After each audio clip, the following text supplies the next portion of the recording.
जीवन में कोई भी काम बड़ा नहीं होता। अगर हम ठान लें तो जीवन में किसी भी काम को पूरा कर सकते हैं। जी हाँ, ऐसा ही एक उदाहरण है लेंसकार्ट के फाउंडर पीयूष बंसल, जिन्होंने माइक्रोसॉफ्ट जैसी बड़ी कंपनी की नौकरी छोड़ अपना खुद का एक स्टार्टअप शुरू किया, जिसमें वो सफल भी हुए। तो चलिए आज की वीडियो में बात करते हैं पीयूष बंसल और उनके स्टार्टअप के बारे में।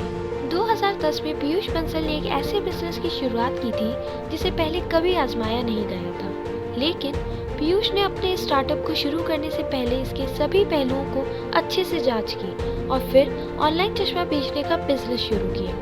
आपको बता दें कि 2010 यह वह समय था जब ऑनलाइन शॉपिंग करने के बारे में कोई सोचता भी नहीं था। पीयूष बंसल ने साल 2010 में स्टार्टअप की शुरुआत की और इसे नाम दिया लेंसकार्ट। अपनी स्टार्टअप की शुरुआत में पीयूष को काफी संघर्ष करना पड़ा, लेकिन बावजूद इसके उन्होंने हार नहीं मानी और उनकी मेहनत का ही नतीजा है कि आज पीयूष बंसल की कंपनी लेंसकार्ट की नेट वर्थ 1000 करोड़ डॉलर से भी ऊपर है। लेकिन पीयूष के दिमाग में ये आइडिया कब और कहां से आया, ये भी एक बड़ा सवाल है। उसका जन्म दिल्ली के एक मिडिल क्लास परिवार में हुआ था। उनके पिता चार्टेड अकाउंटेंट थे और पीयूष के पिता हमेशा से चाहते थे कि उनका बेटा पढ़ लिख कर एक बड़ा इंसान बने। इसीलिए पीयूष के पिता ने इन्हें कनाडा में इंजीनियरिंग कराई। कनाडा से डिग्री हासिल करने के बाद पीयूष ने अपनी पहली नौकरी दुनिया की सबसे बड़ी कंपनी माइक्रोसॉफ्ट में की, जहां उन्हें लाखों का पैकेज मिला। लेकिन वो इस काम से खुश नहीं थे और वो जिंदगी में एक खुद का स्टार्टअप शुरू करना चाहते थे।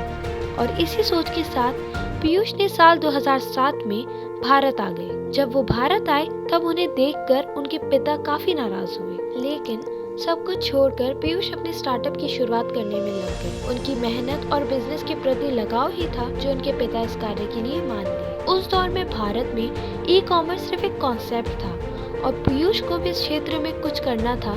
इसके लिए उन्होंने एक वेबसाइट बनाई जिसका नाम searchmycampus.com था। ये वेबसाइट स्टूडेंट्स के लिए बनाई गई थी, जिसमें वे हॉस्टल से लेकर किताबों और पार्ट टाइम जॉब के बारे में देख सकते थे। इस काम में पीयूष सफल हुए, लेकिन उन्हें उम्मीद के मुताबिक वे और भी बड़ा बनना चाहते थे। इसके बाद उन्होंने और कई चीज़ें ऑनलाइन बेचने की कोशिश की, जिसमें आईवियर, ज्वेलरी, घड़ी और बैग से संबंधित थी। इसमें से सबसे ज़्यादा अहमियत आईवियर को मिली और उसमें पीयूष को अपार सफलता भी मिली। बस इसी को ध्यान में रखते हुए पीयूष ने लेंसकार्ट की शुरुआत की और पूरी दुनिया को अपने चश्मे पहनाने की सोच ली। आज पूरे भारत में लेंसकार्ट के 1500 से भी ज्यादा आउटलेट हैं। फ्रेंचाइजी मॉडल के बिजनेस को अपनाते हुए पीयूष ने लेंसकार्ट को देश के हर क्षेत्र में विस्तार किया। उनकी कंपनी आज आई चेकअप की सुविधा भी देती है। पीयूष ने अपनी सफलता के 3 कारण बताए। पहला, मैंने हमेशा जमीन पर रहते हुए अपने आइडिया तैयार किए। मतलब आप जो भी बिजनेस करो उसकी हवा में बात मत करो, उसे पूरा करने का सपना देखो। दूसरा, कोई भी कार्य करने से पहले अपने पीछे सपोर्ट सिस्टम जरूर तैयार रखें। तीसरा, सभी बातों का जवाब खुल कर दें, कभी भी काम को छोटा न समझें। लेंसकार्ट की नेट वर्थ 1000 करोड़ डॉलर है। यही कारण है कि पीयूष आज शार्क टैंक इंडिया में जज है और कई लोगों के सपनों को पूरा करने में मदद कर रहे हैं। उम्मीद है आपको लेंसकार्ट के फाउंडर पीयूष बंसल की सफलता की कहानी पसंद आई होगी। ऐसे ही और कहानियाँ देखने के लिए हमारे चैनल को सब्सक्राइब करें और बेल आइकन दबाना ना भूलें, ताकि वीडियो की अपडेट सबसे पहले आपको मिले।